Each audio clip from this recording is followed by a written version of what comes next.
Hello friends, welcome to JK Samayal. இன்றைக்கி நம்ம செய்ய போகிற ரெசிபி ஒரு ஸ்நாக்ஸ் ரெசிபி. என்னென்னா ரிப்பன் பக்கோடா. இதுக்கு வந்து நிறைய பேர் இருக்குது. ஒவ்வொரு இடத்துக்கு ஏற்றாற்போல் ஒரு பேரில் சொல்லுவாங்க. என்னென்னா ரிப்பன் பக்கோடான்னு சொல்லலாம், ரிப்பன் நாடான்னு சொல்லுவாங்க, சீவல், ஓலை பக்கோடா, ரிப்பன் முறுக்கு, நாரா பக்கோடா, நாடா முறுக்கு, ஒட்டு பக்கோடா, இப்படி பல்வேறு பேர் இருக்குது அந்தந்த இடத்துக்கு ஏற்றாற்போல். இப்போ நம்ம ரிப்பன் பக்கோடா செய்கிறதுக்கு அதுக்கு முன்னாடி என்னென்ன தேவையான பொருட்களையும் இப்போ பார்த்துடலாம். இதற்கு அரிசி மாவு வந்து 1 கப்பு, கடலை மாவு வந்து 3/4 கப்பு, பொட்டுக்கடலை மாவு வந்து 1/4 கப்பு, வெள்ளை எள்ளு வந்து 1 ஸ்பூன், ஓமம் 1/4 ஸ்பூன், மாவு பிசையறதுக்கு ஆயில் 1 டேபிள் ஸ்பூன், 1 ஸ்பூன் மிளகாய்த்தூள், 1/4 ஸ்பூன் பெருங்காயத்தூள், சால்ட்டு தேவைக்கேற்ப. இப்போ நம்ம செய்யப்படுற ரிப்பன் பக்கோடாக்கு இதுதான் தேவையான பொருட்கள். நம்ம எடுத்து வச்சுருக்க எள்ளுக்கு பதிலாக சில பேர் வந்து சீரகத்தை சேர்த்துப்பாங்க. அப்படி சீரகம் எள்ளும் இல்லாக்கட்டி ஓமமும் இல்லாக்கட்டி கூட இது மூணுத்துமே கூட ஸ்கிப் பண்ணிவிட்டு ப்ளைனாக கூட செய்யலாம். இப்போ நம்ம எப்படி செய்யலான்றதை பற்றி பார்க்கலாம். அதற்கு முன்னாடி நம்ம எடுத்து வச்சுருக்க மாவெல்லாம் வந்து இந்த மாதிரி ஜல்லடையில் ஜலிச்சு எடுத்துக்கலாம். ஏன்னா நம்ம ஜல்லடையில் ஜலிச்சுட்டு தான் செய்யணும். எதுக்காகனா மாவில் வந்து ஏதாவது இருந்துச்சுன்னா நம்ம ஆயிலில் போடும்போது வெடிக்க ஆரம்பிக்கும். அதனால் நம்ம ஜல்லடையில் ஜலிச்சுட்டு செய்யலாம். அரிசி மாவு போட்டு ஜலிச்சிட்டோம். அடுத்தது கடலை மாவு சேர்த்துக்கலாம்.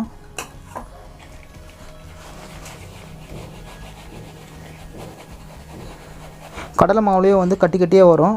நம்ம ஜல்லையில் போட்டு ஜலிக்கும் போது அந்த கட்டிலாம் இல்லாமல் கரெக்டாக வரும். இப்போ 2 மாவையும் ஜலிச்சிட்டோம். அடுத்தது பொட்டுக்கடலை மாவையும் ஜலிச்சு எடுத்துக்கலாம்.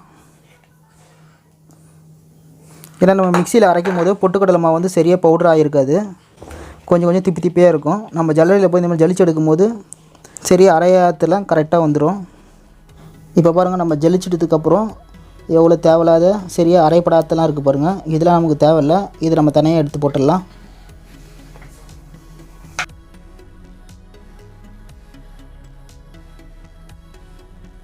இப்போ ஜல்லடையில் ஜலிச்சு வச்சுருக்க இந்த 3 மாவு கூட நம்ம எடுத்து வச்சுருக்க எல்லா பொருளையும் இப்போ ஒன்று ஒன்றா சேர்த்துக்கலாம்.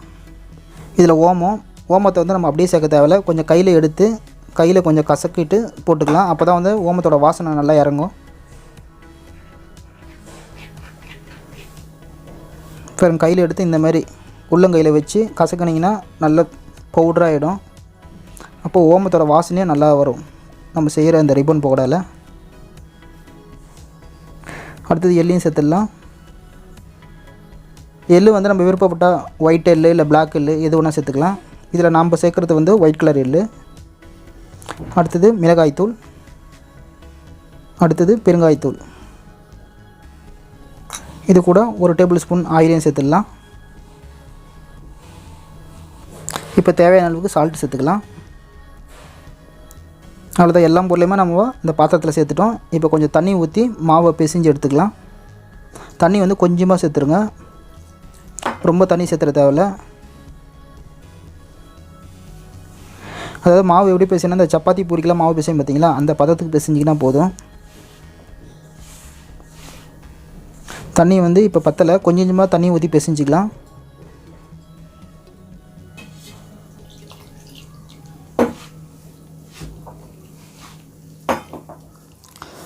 இப்போ பாருங்கள், மாவு பிசைஞ்சு எடுத்தாச்சு. இந்த மாதிரி நல்லா சாஃப்டாக இருக்கிற அளவுக்கு மாவு பிசைஞ்சு எடுத்துக்கோங்க. ரொம்ப தண்ணி இருக்கக்கூடாது. இப்படி கையில் அழுத்தம் குத்திங்கன்னா நல்லா சாஃப்டாக வர அளவுக்கு மாவு பிசைஞ்சு எடுத்துக்கணும். பாருங்கள், இந்த அளவுக்கு இருக்கணும் மாவு. அடுத்தது நம்ம ரிப்பன் பக்கோடா போடுறதுக்கு முறுக்குழாயில் வந்து இந்த மாதிரி ஷேப் உள்ள பிளேட் எடுத்துக்கோங்க. இதுதான் நம்ம ரிப்பன் பக்கோடாக்கு செய்கிறதுக்கு தேவையான பிளேட்டு. இந்த முறுக்கு குழாயில் இந்த பிளேட்டு மேலே இந்த முறுக்கு குழா இதுக்குள்ளெல்லாம் வந்து வெண்ணெய் இல்லைன்னா ஆயிலை போட்டு அப்ளை பண்ணிக்கலாம். அப்போ தான் வந்து நம்ம ரிப்பன் பக்கோடா போட்டு பிழியறதுக்கு ஈஸியாக இருக்கும். அதுக்காக தான் ஆயிலே இல்லைன்னா வெண்ணெயை போட்டு அப்ளை பண்ணிக்கிறோம். இப்போ நம்ம ரிப்பன் பக்கோடா செய்கிறதுக்கு பேனில் ஆயில் கொதிக்க வச்சுருக்கோம். இப்போ ஆயில் நல்லா ஹீட் ஆகிடுச்சான்னு செக் பண்ணுறது கொஞ்சமாக மாவு எடுத்து ஆயிலில் போடுங்க.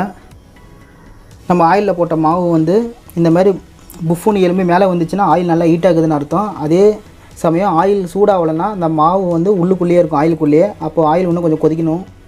நல்லா இந்த மாதிரி கொதித்து வந்ததுக்கப்புறம் தான் வந்து நம்ம செய்யவே ஆரம்பிக்கணும். இப்போ பாருங்கள், மேலே இருக்குது. இப்போ முறுக்குழாயில் நம்ம போட்டு பிழிய ஆரம்பிச்சிடலாம். முறுக்குழாயில் நம்ம ஃபுல்லாக சேர்க்க தேவையில்ல, முக்கால் அளவுக்கு சேர்த்தா போதும். ஃபுல்லாக போட்டிங்கன்னா உங்களுக்கு ஃப்ரீயாக பிழியறதுக்கு வராது. இப்போ கொஞ்சம் நேரம் வேகட்டும். அடுத்தது கொஞ்சம் வெந்ததுக்கப்புறம் இன்னொரு பக்கம் நம்ம திருப்பி போடலாம். இப்போ கொஞ்சம் வெந்த பிறகு இன்னொரு பக்கம் திருப்பி போடுங்க.